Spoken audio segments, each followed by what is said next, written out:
Vale.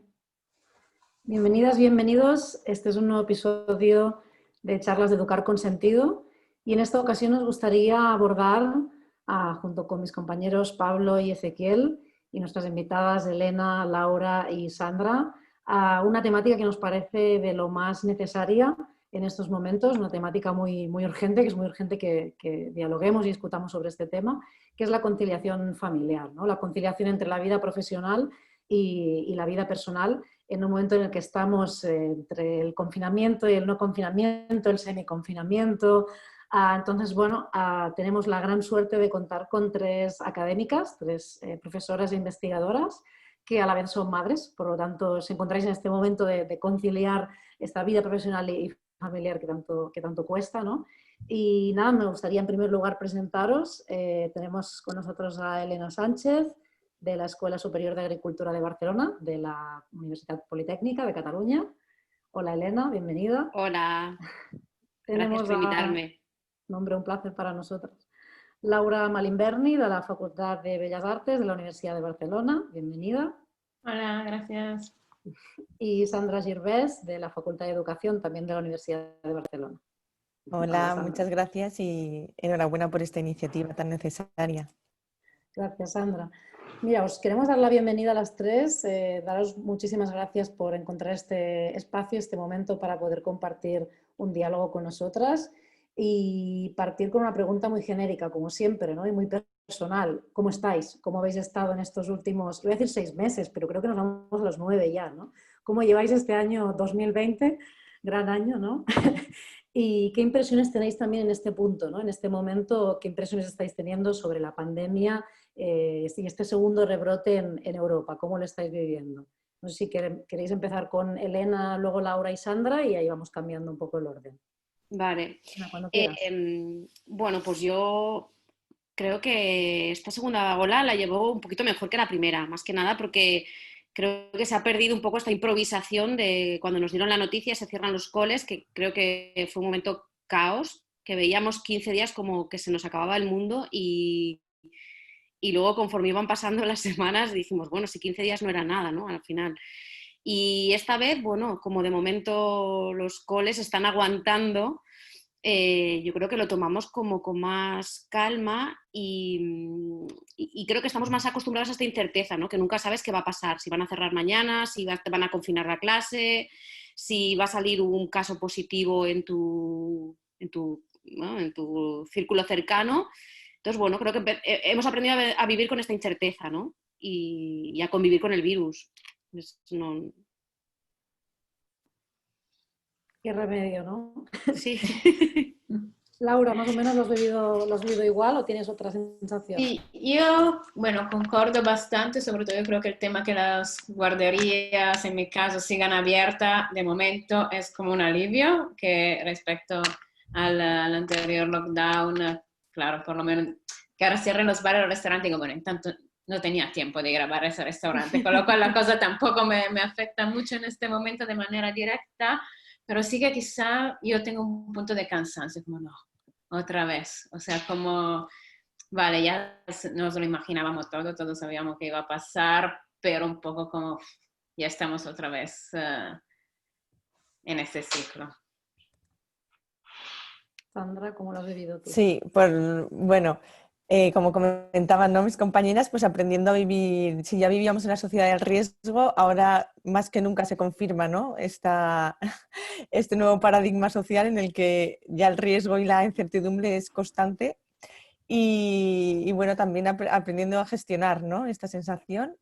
Y bueno, también por abordar también lo que comentabas, ¿no? De cómo abordamos la nueva ola a nivel europeo, pues con bastante preocupación más a nivel del impacto social que va a tener toda esta situación, que también por mi foco de estudio pues se nos plantean tanto preocupaciones a nivel personal como a nivel social. Bueno, mira, justamente Sandra da como el hilo conductor ideal para la siguiente pregunta, interrogante, más que pregunta, como una cierta presentación, porque vosotras tres sois académicas, sois investigadoras, sois jóvenes, y os toca vivir justo esta experiencia con una situación de maternidad, pero a la vez con la necesidad de acreditarse, de ganar plaza, de pelear. Entonces, yo os preguntaría, os pediría una pequeña descripción de vuestra área de interés científico y en qué estáis trabajando ahora y cómo el coronavirus ha afectado esa continuidad o la ha nutrido, cómo la era de la pandemia ha acentuado vuestro trabajo, como decía Sandra recién, o lo ha complejizado y lo ha hecho casi inviable. No sé si tú misma, Sandra, quieres comenzar, así vamos con un orden más de un lado para otro. Perfecto. Pues yo soy investigadora en la comunidad de investigación CREA, que somos una comunidad de investigadores e investigadoras interdisciplinares y hacemos investigación para la superación de desigualdades sociales y con orientación a investigaciones con orientación al impacto social. Dentro de este marco yo estoy más centrada en actuaciones de éxito en el campo educativo para superar situaciones de pobreza y exclusión social y también investigación sobre participación comunitaria con perspectiva de género y involucrando a minorías culturales. Ese sería un poco mi marco, ¿no? mi foco de investigación. Claro, la pandemia, el impacto hacia mi disciplina ha sido que más que nunca necesitamos invertir esfuerzos y trabajar con más sentido que nunca, porque como sabemos es una crisis sanitaria, pero es una crisis social, ¿no? Que está impactando en los colectivos más vulnerables, sobre todo, ¿no? En personas sin hogar, en mujeres que viven en situación de violencia de género, ¿no? En infancia en riesgo, migrantes, etcétera, etcétera. Entonces, más que nunca, ¿no? o como situaciones de crisis, este tipo de investigaciones nos hacen recobrar mucho, nunca lo habíamos perdido, ¿no? Pero recobrar mucho el sentido de lo que hacemos y para qué trabajamos.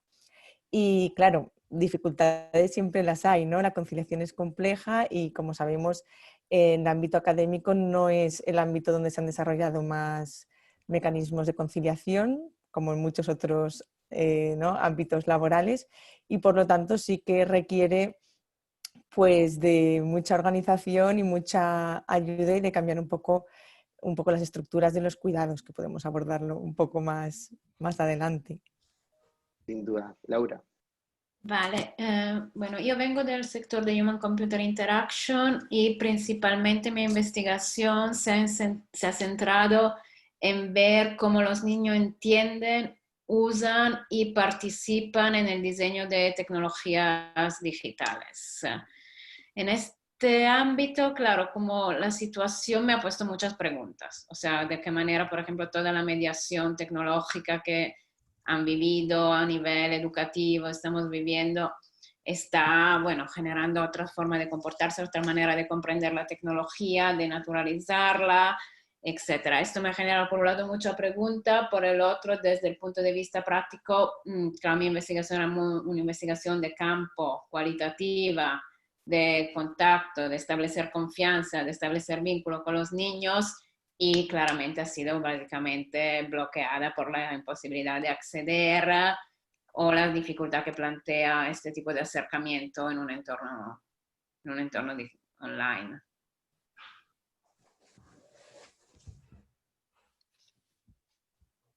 Elena. Bueno, pues yo creo que soy un poco distinta a las investigaciones que hacen el resto, bueno, mis otras compañeras. Yo trabajo sobre todo en el tema de biología vegetal. He trabajado durante el doctorado temas de fisiología vegetal y adaptación de plantas al cambio climático. Y ahora estoy más centrada en investigación en maquinaria agrícola.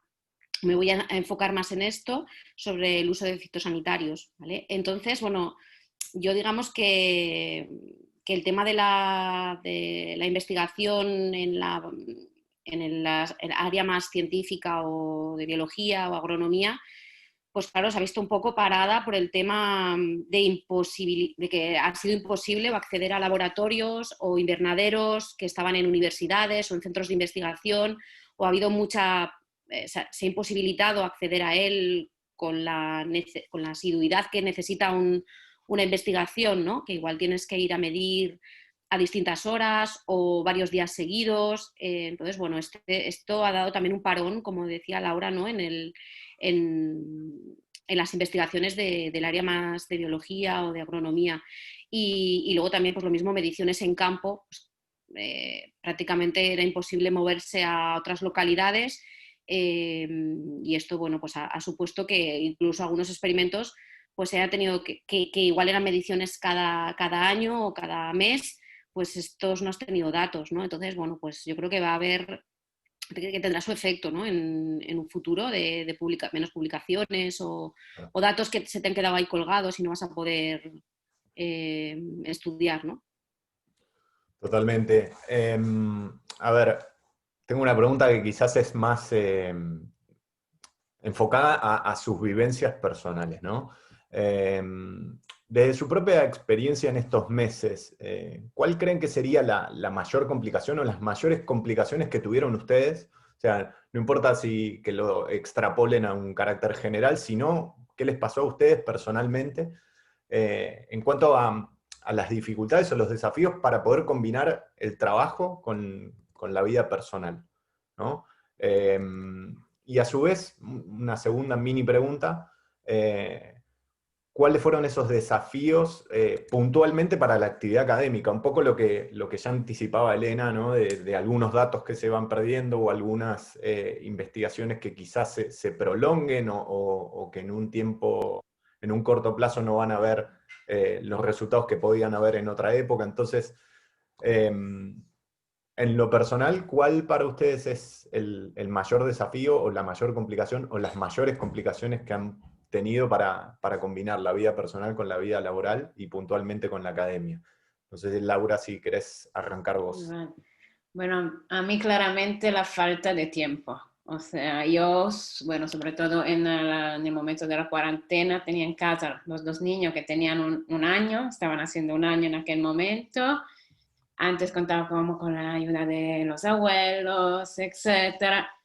Y ahí ha sido un tema de gestión de tiempo. O sea, cuando vi en algún sitio que decían que el teletrabajo era una medida de conciliación laboral, era como, o no tienes hijos o no trabajas, porque realmente con dos ¿Tenés dos gemelos, hijos, Laura? tengo gemelos, bueno, mellizos, De un año. que ahora tienen un año y medio, y entonces y es imposible hacer cualquier cosa, hasta escribir un mail con ellos ahí. He tenido reuniones en que tenía Skype metiendo el ordenador en la cuna para que no tocasen el ordenador y se veían las barrotes de la cuna y yo ahí hablando con un niño aquí, el otro aquí y metiendo chupete y apagando micro. Entonces ha sido como un tema de, bueno, que realmente era imposible poder compaginar las cosas, o sea, y de encontrar momentos cuando ellos duermen, con lo cual, claro, quitándote sueño, tú, o sea, bueno, básicamente que era imposible conciliar de ninguna manera. Y puntualmente para lo académico, ¿crees, para la actividad académica, pensás que esto tiene una Claro, lógica? o sea, yo soy como, necesito como procesamiento lento, creo, como para escribir, para, bueno, poder producir, necesito como tiempo de reflexión, etcétera. Y tener que ir tan a salto de mata, en plan, vale, tengo una hora para hacer esto, porque luego igual se despiertan de la siesta, etcétera. Claro, no me mantiene como un poco en una superficialidad, creo. O sea, la sensación que he tenido es de ir a lo urgente y, digamos, a lo superficial, pero nunca poder profundizar o ir más allá de lo urgente. O sea, era como responder a lo que era urgente y ya está. Sandra, ¿querés seguir tú? Sí, bueno, yo me he sentido muy reflejada con lo que estaba contando Laura, incluso algunas anécdotas similares como la de la cuna. Yo tengo una hija de 18 meses y que cumplió el año en confinamiento, o sea, sus primeros pasos fueron confinada. Y bueno, sí, los mayores retos yo creo que ha sido, bueno, no tener que los centros de educación infantil estén cerrados, para mí ha sido como el mayor obstáculo, ¿no? Para la gente que no tenemos, bueno, que escolarizamos a nuestras hijas desde edades tempranas, pues claro, ha sido un poco hacer malabares, reconfigurar horarios laborales de mi pareja para poder hacer turnos, etcétera, etcétera. Entonces sí que ha requerido unos malabares bastante complejos y bueno, trabajar a horas intempestivas, ¿no? Un poco lo que comentaba Laura. Como punto positivo, yo he visto crecer a mi hija y de una manera espectacular y ha sido como, ha tenido una cara súper bonita, que no la puedo negar, y por otra ha sido muy caótico, muy caótico. Entonces también pues esta situación, ¿no?, de bipolaridad, de parar un poco y ver crecer a nuestros hijos e hijas, que creo que es una maravilla.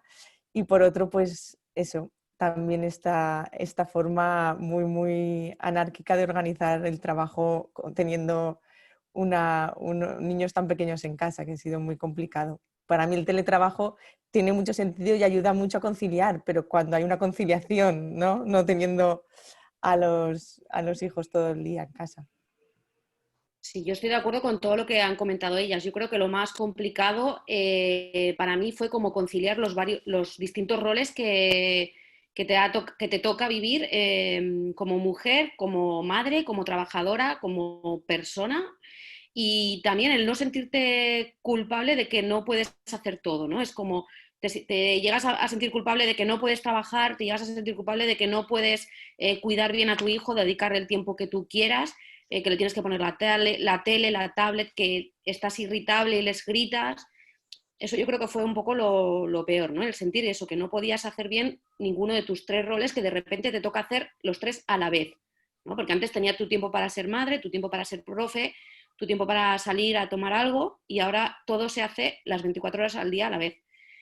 Y, y también lo mismo que comentaba Laura, el sentir que, o sea, el trabajo era llevarlo día a día, lo más rápido, imposible ponerte a pensar en artículos o en otras cosas más complejas, sino yo creo que terminabas de preparar la clase 10 minutos antes la subías corriendo, hacías la clase y bueno, sacarlo como se podía, ¿no?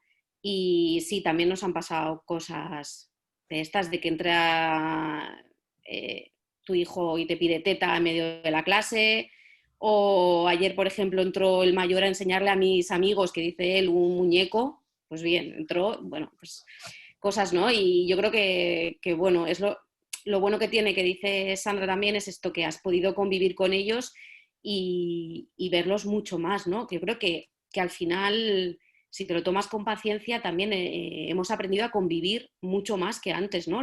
En nuestro caso, los cuatro. En tu día a día estás muy pocas horas con tus hijos. O sea, realmente que estás 3 horas, 4, como mucho. Y esto es un poco lo que mencionaba al principio, ¿no? Hacer el cambio de ver los 4 horas a ver los 24, al principio puede parecer muy caos, pero luego pues fue bonito también. Sí. O vamos a intentar recordar lo bonito que fue, nada más. Antes de la siguiente pregunta de Raquel, quería destacar dos cosas. Creo que uno que dijiste, Laura, respecto de la crianza, ¿no? De no poder tener los tíos, las tías, los abuelos, las abuelas. Me hizo mucho sentido con algo que hablamos mucho con mis compañeros de Faro Digital, que tienen hijos e hijas, y uno de los balances que me comentaban y que a mí me causó mucho impacto fue: nos dimos cuenta que la crianza es un proceso colectivo, que la crianza no la hace el papá y la mamá, sino que la hace apoyado en una comunidad, y me pareció un concepto súper lindo para reforzarlo. Y lo otro que me parece central también es el hecho de tener que como sobrevivir esta etapa navegando por la superficie, no poder bajar a las esencias, a las profundidades de las cuestiones. Y lo último que decís, Elena, de no culpabilizarnos, ¿no? De no castigarnos, perdón. Y destacar también la resiliencia, el aguante, y como una hiperconvivencia, ¿no? Una intensificación de la convivencia para las familias es algo que me gustó de las respuestas. Te dejo, Raquel, seguir. No, yo justo iba a decir, no lo mismo, pero sí iba a decir que se agradece muchísimo también esa perspectiva de bueno, mostrarnos las problemáticas, las dificultades, esa anarquía, estrategias anárquicas, ¿no?, que decía Sandra, pero a la vez también todo lo positivo que ha implicado, ¿no? Se agradece mucho. Pero bueno, entrando igual en una segunda parte también de este conversatorio, de este espacio, nos gustaría entrar también en la cuestión de las de desigualdad, ¿no? Desigualdades relacionadas con el género, pero también con una perspectiva, hablábamos, ¿no?, preparando un poquito de empoderamiento, ¿no?, y de cambio también. Entonces nos gustaría preguntaros, por un lado, si creéis que como mujeres encontráis más dificultades en vuestro trabajo y vuestra vida para poder conciliar vida académica como científicas o académicas y como madres. Pero por otro lado también, si creéis que existe un movimiento y sois parte también vosotras de este movimiento por el empoderamiento femenino y por el empoderamiento de madres, que obvio podemos ser madres y académicas a la vez, ¿no? ¿Qué opinan sobre esto? No sé si darle primero la palabra a Sandra, creo que justamente ha trabajado estos temas, igual nos puede dar un poco, ir abriendo el camino. Bueno, yo aquí creo que puedo aportar más mi vivencia, más a partir de mi modelo de convivencia, ¿no? Yo vivo en una cooperativa en cesión de uso, que se llama La Borda, está aquí en Barcelona, en el barrio de Sants, y sí que es un modelo, es un proyecto, ¿no?, autogestionado que rompe con los esquemas de vivienda, ¿no?, del alquiler y la propiedad privada, y aboga por formas de vida más colectivas, ¿no?, y más con un enfoque más feminista, ¿no?, y más basado en la colectivización de los cuidados, ¿no? Y bueno, es una manera, ¿no?, que tenemos nuestro espacio privado, pero muchos de los espacios, ¿no?, y de las dinámicas están colectivizadas, ¿no? Tenemos espacios comunes, y para mí esto es una gran clave, ¿no?, de recuperar los vínculos comunitarios como clave para generar modelos de cuidado más distributivos y más sostenibles. ¿No? En nuestro caso, la pandemia nos ha planteado como a nivel de comunidad muchas cuestiones, ¿no?, de cómo realizábamos un confinamiento comunitario, cómo gestionar, ¿no?, los espacios comunitarios, etcétera, etcétera. Pero es un proceso, ¿no? Es un proceso que llevamos 2 años viviendo en La Borda, y se nos han generado muchos debates pendientes, muchos retos, ¿no?, que abordar, pero para mí la clave iría un poco en este sentido, ¿no?, en recuperar estas formas más comunitarias, ¿no?, y movimientos, en este caso un movimiento, ¿no?, que va contra la especulación inmobiliaria, pero que implica mucho más, ¿no? Implica también otro modelo, otro concepto, ¿no?, de plantear cómo cubrimos las necesidades, ya sean de crianza, de envejecimiento, o otras que podamos tener. Por lo tanto, para mí una de las claves iría por recuperar, ¿no?, estos vínculos comunitarios que siempre han existido, ¿no?, pero a veces en las grandes ciudades, ¿no?, con los ritmos que nos impone la vida moderna, parece que a veces quedan un poco difuminados, ¿no? Y bueno, siempre se ha sostenido, han sido vínculos de cuidados que siempre se han sostenido mucho a través de las mujeres, y que también este tipo de espacios genera que se den otras dinámicas, ¿no?, en la dinámica de los cuidados. Es entonces, Sandra, que a través de este tipo de dinámicas y este tipo de espacios podríamos ir reduciendo progresivamente esa desigualdad y esa dificultad que igual pueden tener más las mujeres para conciliar vida profesional y vida personal. ¿Crees que sería una posible estrategia para mejorar esta situación? Sí, yo creo que bajo mi opinión tiene que haber 2 tipos de movimientos, ¿no? Diríamos combinar el top-down con el bottom-up, ¿no?, desde arriba y desde abajo a la vez. Y evidentemente necesitamos políticas, ¿no?, políticas de conciliación, que nos queda mucho que avanzar, ¿no?, y mecanismos de conciliación y marcos legales que avancen hacia ello, que nos queda mucho camino que recorrer. Eso para mí es un punto esencial, y hay muchos movimientos de mujeres que desde hace muchos años están trabajando por ello, y creo que es fundamental. Y por otro lado, hay que generar experiencias que avancen desde abajo, ¿no?, desde la base y desde la comunidad, que generen ese tipo de vínculos y generen ese tipo de espacios para que ello pueda suceder. Sería una combinación de los 2 elementos. Genial, Sandra. Muchas gracias por compartir tu experiencia. Muchas ganas de saber más sobre La Borda. No sé si Elena, si quieres seguir tú. Sí, ¿Cómo yo es creo tu que en el experiencia? caso de, bueno, yo creo que es muy importante también el apoyo de la pareja, ¿vale? O sea, creo que que conciliar academia y familia si no tienes el apoyo de una pareja que esté comprometida en el cuidado de los niños, que se ponga las pilas en ello. Creo que es muy complicado, ¿no? Aparte, bueno, lo que dice Sandra, que es muy importante también la colectividad, ¿no?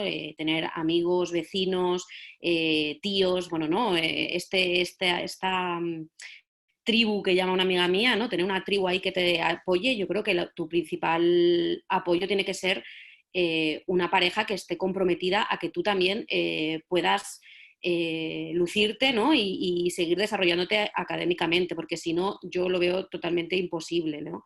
Entras como en una rueda en la que cada vez vas publicando menos, porque tienes menos actividad académica, porque tienes menos presencia en los grupos de investigación, y esto es una rueda que se va parando y finalmente no puedes optar a nada, ¿no? Entonces necesitas a alguien ahí que te vaya tirando un poco y que te vaya haciendo, permitiendo, ¿no? Pues continuar con este ritmo de trabajo. Bueno, esto ya entra en otro tema que podría ser si se tiene en cuenta nuestros periodos de maternidad, ¿no? En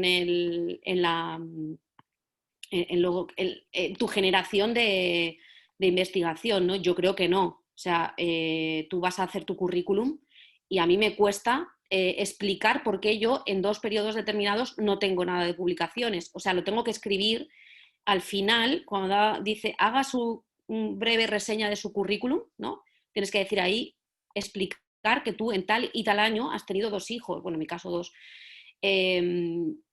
Claro, entonces esto es que, bueno, ya ves una desigualdad total frente a los hombres que a mí me parece que ni lo explican, ¿no? Es que no tienen, no sienten la necesidad de explicarlo, ¿no? Porque yo creo que ellos nunca paran la investigación. O sea, a veces me ha pasado que vas a sitios, a reuniones que son fuera del horario de trabajo y te dicen, ay, ¿con quién has dejado a tus hijos?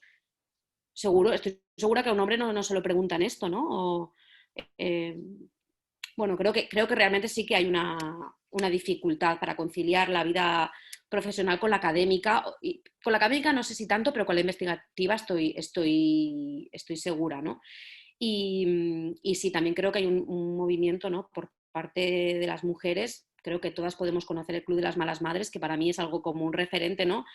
Que, bueno, que ponen el problema o lo visibilizan. Un problema que yo creo que pasa en todas las personas, mujeres trabajadoras, pero que no se ve, no se ha visto hasta ahora, ¿no? Y creo que, bueno, sí que hay un movimiento ahí que lucha un poco por sacarlo a la luz. Gracias, Elena. ¿Laura? Vale, bueno, yo también concuerdo con lo que han dicho Sandra y Elena. Claro, yo en mi perspectiva, lo comentaba el otro día, que yo como antes nunca había tenido la percepción de que hubiese un techo de cristal para mujeres hasta que no me volví madre. Ahí sí que vi el techo de cristal, ¡pam!, como bien sólido. Y claro, en mi caso el parón también fue como bastante largo porque tuve un embarazo gemelar, un poco complicado, bla, bla, bla. Y claro, ahí sí que veo como un poco, como decía Sandra, que hacen falta tanto como mesuras bottom-up como top-down. Claro, en bottom-up son desde círculos más o menos amplios, que pueden ser otro modelo comunitario, a la pareja que esté como al mismo nivel de implicación, o amistades familiares, a como iniciativas como más concretas, digamos. Bueno, desde el punto de vista, claro, este año, por ejemplo, no sé, con lo que decía Elena, tuve que hacer un informe para justificar mi postdoc. Y claro, como lo estaba escribiendo, era como si tuve un embarazo, estuve de baja porque era un embarazo de riesgo, fueron prematuros, entonces tuvieron más baja, luego vino el COVID y no pude hacerlos. Claro que era como que yo digo, alguien lee este informe y dice, oye, bueno, por lo menos sobrevivido, ¿sabes? Pero realmente como respecto a un nivel de publicación que tenía antes de todo esto, o sea, no hay ni que hablar. Y ahí sí que, o sea, no es un techo de cristal, es como un techo de hormigón prácticamente.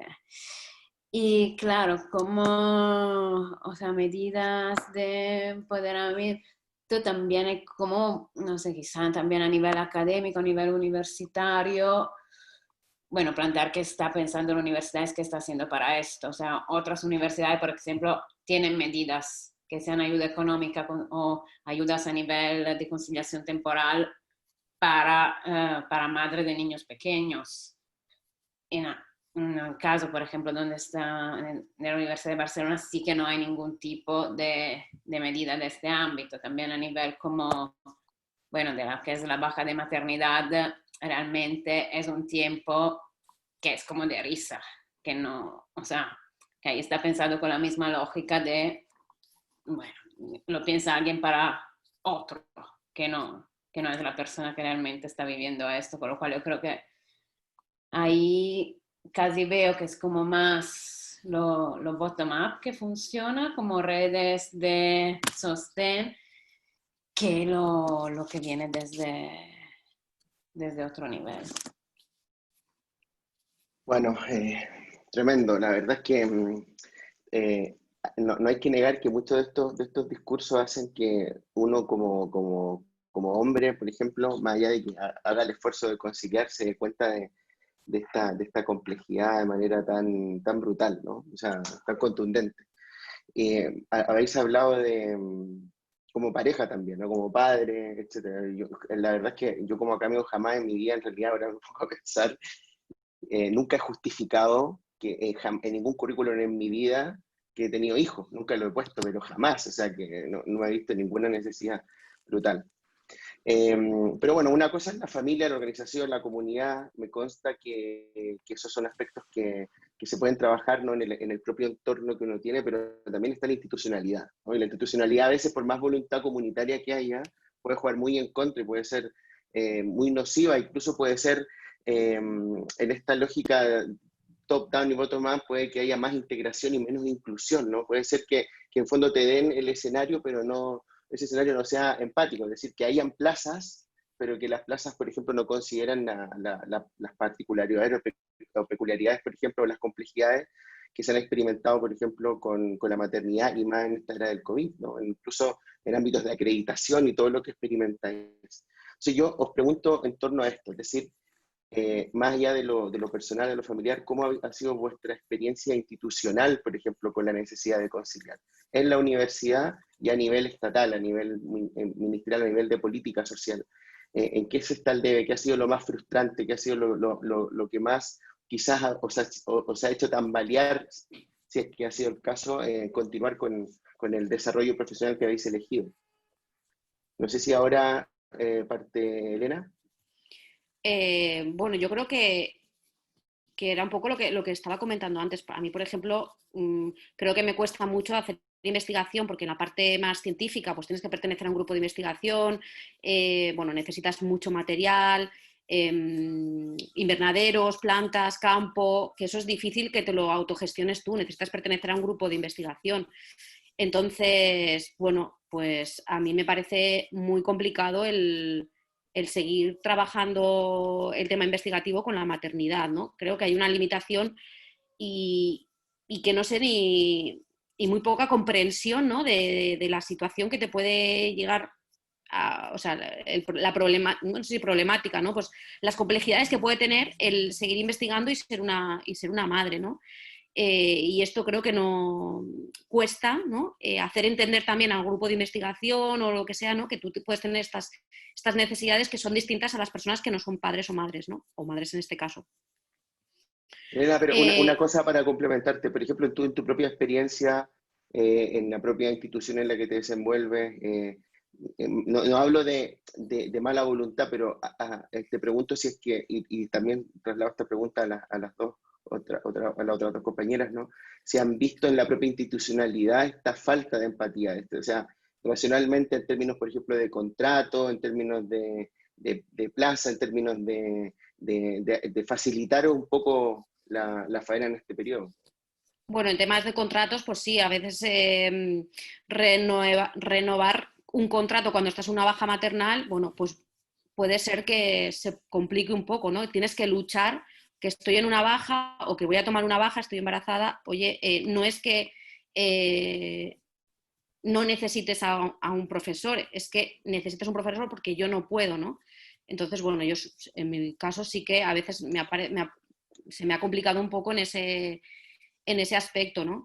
Pero bueno, fue resuelto de una manera muy, muy agradable, digamos, o sea, se interesaron por mi problema, fue un problema más burocrático y ya no he vuelto a tener ningún problema de ese tipo, ¿no? Pero sí que, bueno, sí que puede llegar a ocurrir, ¿no? Ha habido casos de profesoras asociadas que no se renuevan contratos en bastantes universidades, ¿no? Entonces creo que no es algo que pasa únicamente a muy pocas madres, ¿no? Creo que es algo que es bastante general a nivel de universidades en todo el país.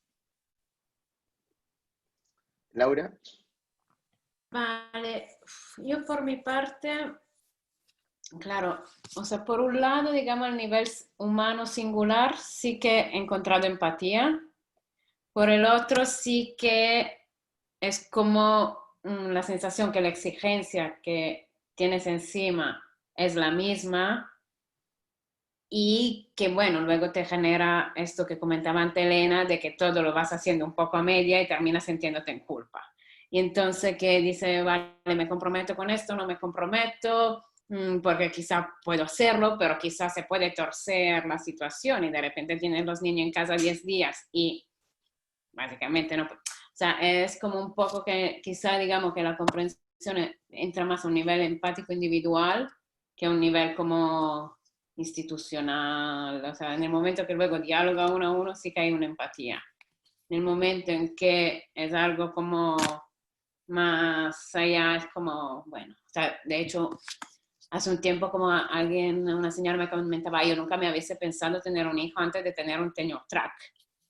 Y en plan dicen, ay, tú que tienes una beca de postdoc súper precaria, es que eres una suicida pensar tener hijos, además te han salido 2. O sea,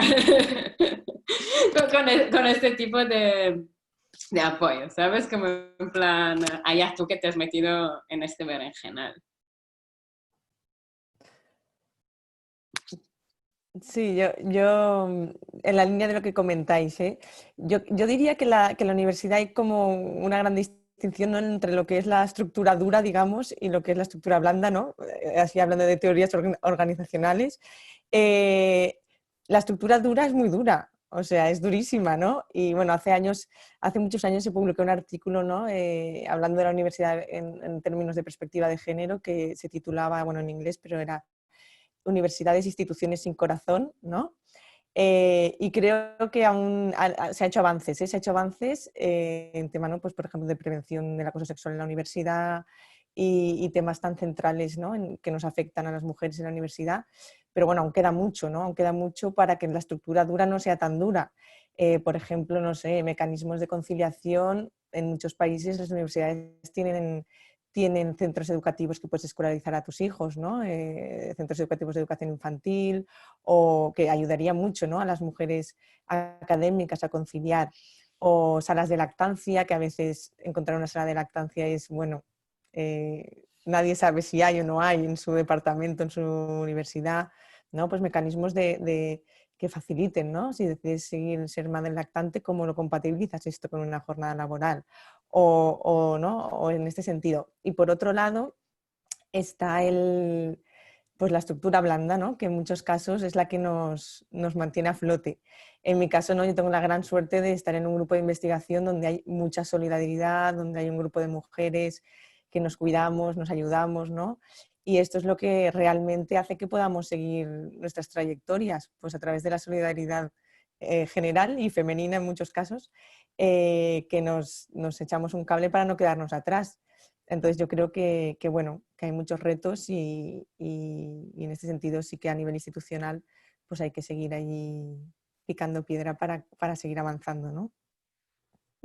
Antes de Ezequiel, ya que antes se le hiciste a Raquel, ahora te la hago yo. ¿Alguna de vosotros os ha cuestionado, lo pregunté, parece que quedó muy somero, ¿alguna de vosotros con todas estas dificultades os habéis cuestionado esta decisión profesional que habéis tomado de ser académica y científica? ¿No? ¿Seguís perseverando? Sí, yo creo que la ciencia nos necesita. y si nos vamos ¿no? es como contribuir a la reproducción del sistema. Entonces, la gente que no somos de teorías ni prácticas reproduccionistas decidimos la resistencia, ¿no? Para La antihegemonía, perfecto. cambiarlo desde dentro. Yo creo que en el fondo estos problemas de conciliación familiar pasan a nivel de la academia y también pasan a nivel de cualquier otra empresa. Entonces, tampoco es que la solución a poder conciliar mejor sea cambiar a una empresa privada, por ejemplo, en mi ámbito, ¿no? De hecho, creo que sería hasta peor en el ámbito de empresas científicas y así. Entonces, yo creo que no sería, en mi caso, no sería la solución para mejorar la conciliación. Bien, Bien, sí, así que para ir cerrando, porque bueno, ya vamos unos 40, 45 minutos, me gustaría decirle, no es ni una pregunta, pero sino más bien a nivel conclusiones, a nivel general, me gustaría conocer de cada uno de ustedes y para ver cómo lo ven, ¿cuál es la cuestión o cuáles son las 2 o 3 cuestiones que han visto como madres académicas, como madres trabajadoras, y más con este contexto que a nivel general toda la sociedad está sufriendo de confinamiento, pero en donde se ven muchísimo más fuertes las desigualdades? ¿Cuál es acaso la injusticia o el gran problema que deberíamos solucionar de acá en más, desde este punto de vista, ¿no? Desde el lugar donde lo estábamos mirando, desde dónde se podría empíricamente trabajar en pos de la conciliación? Elena, comentabas lo del Club de Malas Madres, que vienen militando hace tiempo en toda esta línea. Una opinión como para cerrar de las 3, de qué es lo que consideran que esto no puede estar más. Esto hay que cambiarlo y erradicarlo de fondo. A ver quién arranca. La cara de Laura me mata. Sandra, a ver, paramos la parada de pecho. Bueno, yo creo que yo enlazaría con la idea que ha lanzado Elena de que bueno, las académicas sufrimos un problema estructural que sufren muchas mujeres, incluso somos un sector privilegiado, o sea, nos pese o no, ocupamos un lugar privilegiado en la sociedad y a nivel laboral también. Entonces yo creo que la clave para mí es mejorar, ¿no? y posibilitar la conciliación de las mujeres en general, ¿no? y sobre todo aquellas mujeres en situaciones más precarias. Yo creo que pues, el principal problema pues, que hay muchas madres solas en muchos sentidos de la palabra y que esto no puede ser, esto no puede ser. Entonces yo creo que hay que seguir avanzando desde las 2 vías que hemos comentado hoy, ¿no? Tanto desde lo institucional, ¿no? Para mejorar y brindar apoyos, ¿no? a esta labor que es la de dar vida, ¿no? y acompañar en la vida, desde arriba y desde abajo, ¿no? También, pues ya también aterrizando en lo académico, pues seguir apostando por redes de solidaridad en la academia, ¿no? De que hay muchas académicas que están muy solas y que trabajan muy solas, pues cambiar estos contextos de trabajo, ¿no? También desde lo institucional, pero también desde el día a día que está también en nuestra mano. Gracias, Sandra. No sé si Elena o Laura quieren Sí, implementar algo más.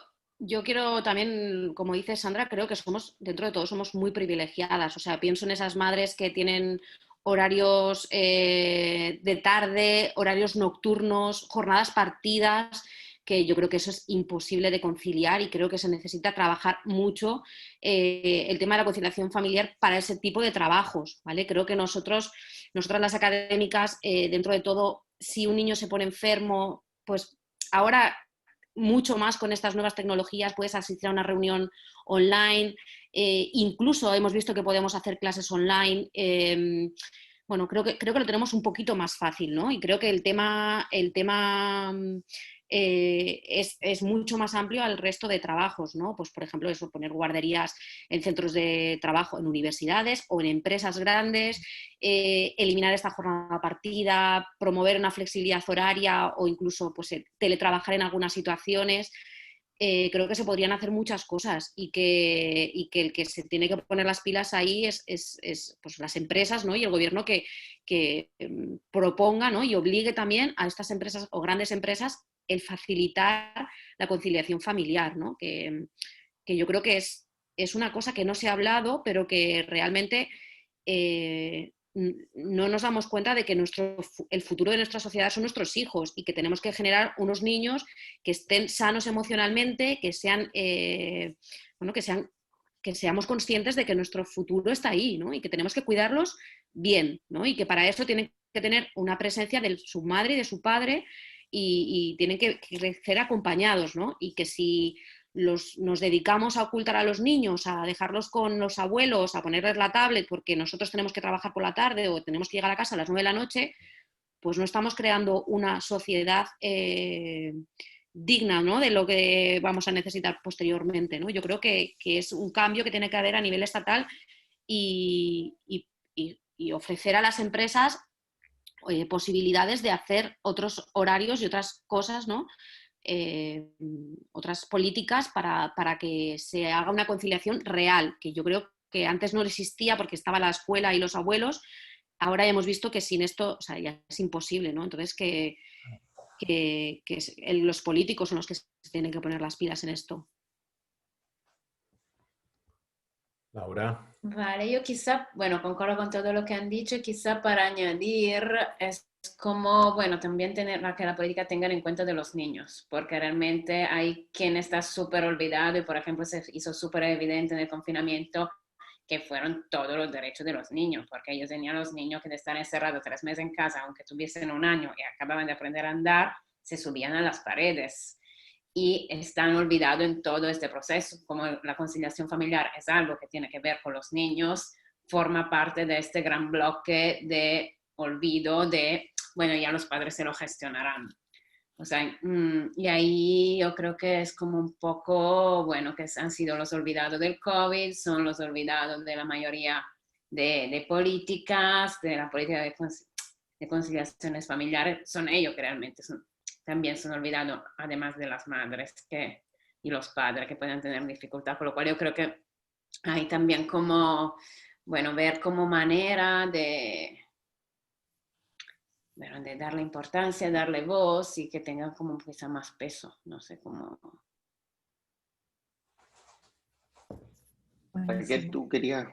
Sí, la verdad es que no queríamos demorarnos más, queríamos ir cerrando, pero es que tenemos algunas preguntas que de verdad queríamos haceros porque nos estamos sintiendo muy a gusto. Esperamos no robaros mucho tiempo, si tenéis que iros nos avisáis, pero hay algunas preguntas que queríamos haceros antes de cerrar y una tiene que ver más con lo educativo, ¿no? Todo lo que hemos hablado ha sido educativo al final, porque yo escuchando os pensaba, bueno, ¿qué tiene que ver todo esto con la educación, ¿no? Y reconociendo el privilegio desde el cual hablamos, ¿no? Que las tres reconocíais, me he dado cuenta de que sin este privilegio, ¿no? Sin el poder tener una red, una pareja que apoya, un espacio donde poder educar y acompañar a los hijos e hijas, es muy difícil poder educar, ¿no? O sea, sin tener esas necesidades cubiertas. Pero además, si nos importa, nos gustaría entrar también en el ámbito más educativo, en lo concreto, ¿no? Y formativo incluso. Entonces, por un lado, ¿cómo ha sido el hacer clases online? Porque durante todo este tiempo hemos hablado un poquito del teletrabajo, pero no hemos entrado en el cómo vosotras como investigadoras, especialmente profesoras,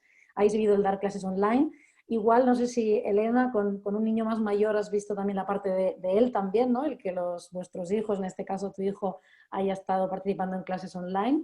Y luego igual, no sé, quien quiera una o la otra o las dos, el rol de las tecnologías, ¿no? Cómo está cambiando también, cómo el rol de las tecnologías está cambiando nuestras vidas desde que estamos, no sé cuántas horas estáis conectadas a la pantalla vosotras, pero en mi caso es prácticamente todo el día. Así que un poco esas preguntas, ¿no? ¿Cómo ha sido el paso al teletrabajo, a la docencia online y el cambio en las tecnologías? No sé, ahora quién va, si Sandra. Seguro, yo suelo complementar la pregunta de Raquel porque la verdad es que estamos en el chat interno tratando de reducir las preguntas. Tenemos 60.000 preguntas y ya vamos a ir terminando porque no queremos quitar tiempo, pero si pudiesen explicar cómo ha sido hacer docencia online, particularmente en vuestras áreas, ¿no? Por ejemplo, tú, Sandra, en educación, tú, Laura, en Bellas Artes, y tú, Elena, en el ámbito de la ciencia, ¿no? Que genera toda una cosa que a priori uno prejuiciosamente no se lo pueden imaginar, ¿no? O tú trabajas en laboratorios, campo, pero yo, bueno, o sea, tú comentabas que se te ve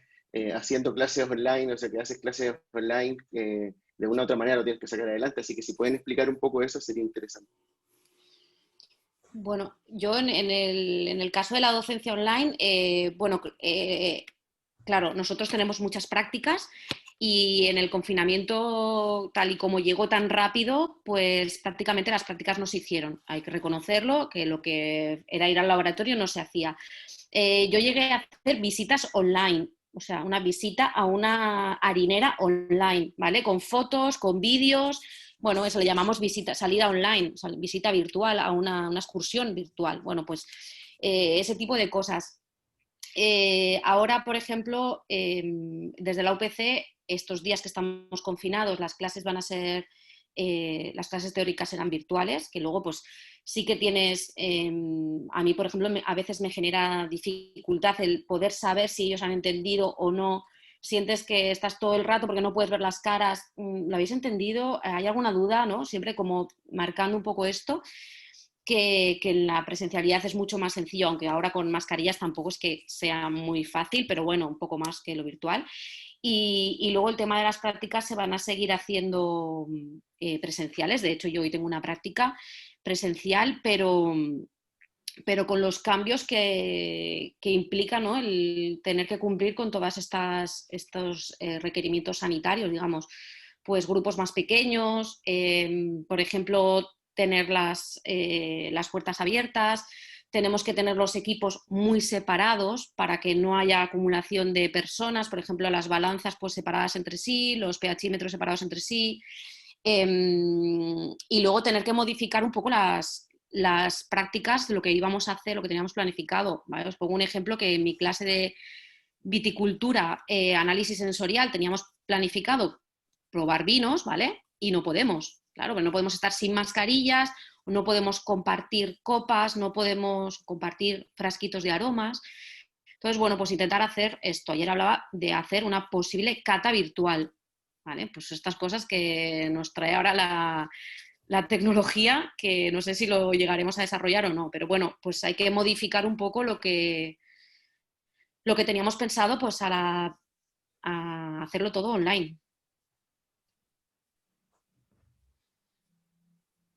Sandra. Sí, pues sí, en ese sentido muchos retos también, ¿no? Yo creo que el cambio tan rápido, ¿no? De sistema presencial a sistema híbrido nos pilló un poco, ¿no? De sopetón y esto ha implicado muchos retos. Yo también tengo como el trauma este de la pantalla en negro, de estar hablando a una pantalla en negro y ves 80 personas conectadas, pero tú ves una pantalla en negro y más la gente que, ¿no? Que intentamos, yo doy docencia sobre todo en educación social y también en magisterio y claro, de clases muy interactivas, mucho, ¿no? Trabajo mucho en pequeño grupo y tal, pues intentar trasladar esto a la virtualidad pues ha conllevado ¿no? sus dolores de cabeza, ¿no? Por otro lado, ¿no? Yo creo que nos ha empujado también, ¿no? A profundizar pues en este cambio, ¿no? Hacia las tecnologías. No nos queda otra, pues te subes al carro, que era siempre como un tema pendiente, ¿no? Y la gente de tecnologías, ¿no? Que ya controláis mucho, ya sabéis que bueno, que es una tendencia que vamos muy hacia allá, pero también nos ha animado ¿no? a subirnos al cambio este.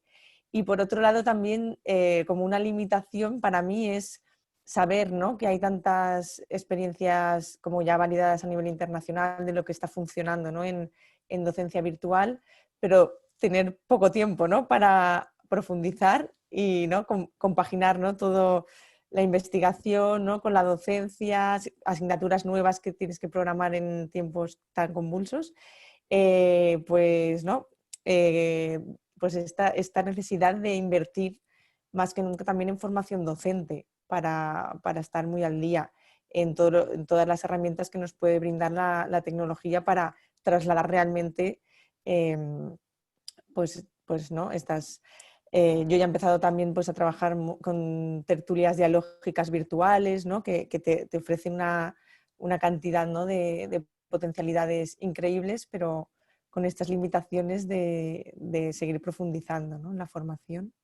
Sandra, ¿cómo es eso de las tertulias dialógicas digitales? Ya, te invito a una, Me dio curiosidad. Cuando quieras te Bien. unes a mi clase. Yo quiero una de esas y también quiero una cata virtual, a ver cómo Sí. es. Yo iba a decir que la cata virtual a lo mejor también es un gran plan, ¿eh? De lo suyo. Laura. Claro, yo, claro, en el confinamiento de febrero-marzo no había ninguna directiva de la universidad sobre cómo hacer la docencia online en Bellas Artes y yo me la pasé muy bien. Me utilicé como, bueno, fui a lo anárquico, que entra mucho en Bellas Artes, utilicé una plataforma extraña que había utilizado para el proyecto de NetArt, los estudiantes participaron un montón, fue como unas clases asíncronas y con mucha experimentación porque todo podían editar, podían cambiar el contenido, podían subir vídeo y fue súper interesante. Y me encantó, me la pasé muy bien porque fue como muy experimental y muy creativo. Ahora que desde ayer hemos tenido la pauta de hacer las clases con Collaborate, me estoy aburriendo mucho. Me aburre a mí dar clases magistrales, me genera la sensación que no hay comunicación, no es mi modelo porque no tengo un modelo de clase magistral, me cuesta estar sentada ahora delante de, o sea, hasta 2 horas, a mí me cuesta estar sentada como físicamente. Y entonces, claro, ahora lo que me está generando es como ganas de abrir a debate cómo podemos con los estudiantes pues volver a subvertir esta estructura que, bueno, no, nos han puesto y buscar otra manera, porque, claro, el Collaborate honestamente, o sea, yo ayer que fue una clase un poco más tutoría, bueno, por lo menos hubo un momento de gracia hoy que fue una clase más teórica, es que, o sea, y yo estaba sufriendo realmente para ello, para mí, para todo, y le decía, bueno, mi frustración en cada momento casi. Y entonces, bueno, ahora lo que me da ganas es como otra vez, vale, decir, ¿qué necesitáis? ¿Qué podemos hacer? ¿De qué manera podemos, bueno, replantear esto? Porque también es como que se plantea de lo que es la docencia realmente, con un sistema que opera este tipo de mediación sobre lo que puedes hacer o no. Y bueno, con lo cual como me dio ganas de rebelión esta segunda tanda de virtualidad. Bueno, a ver, en honor al tiempo vamos a dejar la charla hasta acá, pero con el compromiso de poder repetirla en poco tiempo a ver cómo se están dando las cosas, ¿no? Recién estamos en octubre y bueno, esto hay que terminarlo en julio, así que ya vamos a ver cómo resulta y saber cómo se da. Voy a quitarle la iniciativa a mi amigo Ezequiel, que siempre lo hace tan bien, y voy a hacerlo yo. El minuto de oro, como se llama, ¿no? O los 30 segundos de oro, el tiempo que queráis, para emplazar a la sociedad, a la propia institucionalidad, a los hombres en este caso, porque hablamos de una institucionalidad patriarcal, en el fondo que diseña este tipo de organización que limita el potencial que vosotras podáis tener a la vez de cumplir su rol, vuestro múltiple rol, no solo el de madres, que cumplir roles en todo sentido. Entonces, ¿hay algo que quisierais poner énfasis? ¿Algún compromiso que nos pedís a nosotros también como hombres, más allá de nuestro rol de pareja, quiero decir, ¿no? Porque eso, como bien lo explicaba Sandra, queda mucho más en el diálogo comunitario, ¿no? En la propia tribu también, como hacía referencia Elena. Pero a nivel institucional, a nivel estructural, a nivel propio de la propia academia, ¿no? ¿Cuál es vuestro último desahogo? Sandra. Bueno, yo creo que a nivel institucional ya se ha comentado un poco, pero poner en el centro también la voz de las mujeres y de la infancia, ¿no? Si estamos hablando de políticas de conciliación, y pues generar modelos más dialógicos de generar políticas que tengan en cuenta pues las necesidades reales, ¿no? No decidir por, sino decidir con, ¿no? Y de esta manera pues generaremos marcos legales y actuaciones con más impacto, ¿no? Que puedan avanzar en todas estas problemáticas que hemos comentado hoy. Laura. Bueno, sí, concordo con lo que dice Sandra y claro, como, no sé, como también pregunta, por ejemplo, como me surge preguntar si a un hombre le pasa lo mismo de lo que comentaba Elena, de sentirse en culpa porque no está rendiendo suficientemente a nivel académico, no está siendo suficientemente guay con los hijos, etc. Si esta dinámica, hasta qué punto la tenemos más internalizada las mujeres o no, y bueno, cuestionárselo, porque quizás como también si se comparte este tipo de cuestionamiento como a un nivel más, más interno, además del institucional, que claramente es como, bueno, necesario. Elena. Pues yo creo que la conciliación real no va a llegar hasta que haya un trabajo en conjunto entre la familia, digamos, o la sociedad, las instituciones o la empresa y los políticos, porque yo creo que ahora los únicos que tiran del carro son las mujeres trabajadoras. O sea, creo que somos las únicas que hablamos del tema entre nosotras. Quizás es el problema, ¿no? Que siempre es como tienes algún problema y te ayudas entre mujeres trabajadoras. Entonces creo que tenemos que exportar esta problemática hacia el resto de actores, ¿no? Que no están involucrados, pero que son los que tienen que ponerse las pilas. Totalmente. Bueno, esperemos, Elena, haber puesto desde nuestro espacio algún granito mínimo de arena en esa línea. Estoy súper de acuerdo con el cierre que dieron las tres. En lo personal y también en nombre de Pablo y de Raquel, agradecerles de corazón su espacio, su tiempo. Sabemos que el tiempo nos queda mucho más claro después de esta charla que es muy preciado, que es muy valioso y que hayan tenido la predisposición de poder compartir con nosotros este encuentro, este espacio, y bueno, agradecerles muchísimo y esperando que puedan seguir aguantando, resistiendo, militando y construyendo y ampliando. Me parece que esto que dice Elena, ¿no? Ampliando la difusión y rompiendo capas, rompiendo estructuras. También me quedo con lo que decía Laura de esto de que no era un techo de cristal, sino que era un techo de hormigón. Bueno, tratar entre todos y todas de hacer más fuerza para seguir rompiendo los techos que hagan falta, ¿no? Así que bueno, agradecerles muchísimo a las tres. Un beso. Gracias a vosotros. Gracias. Gracias.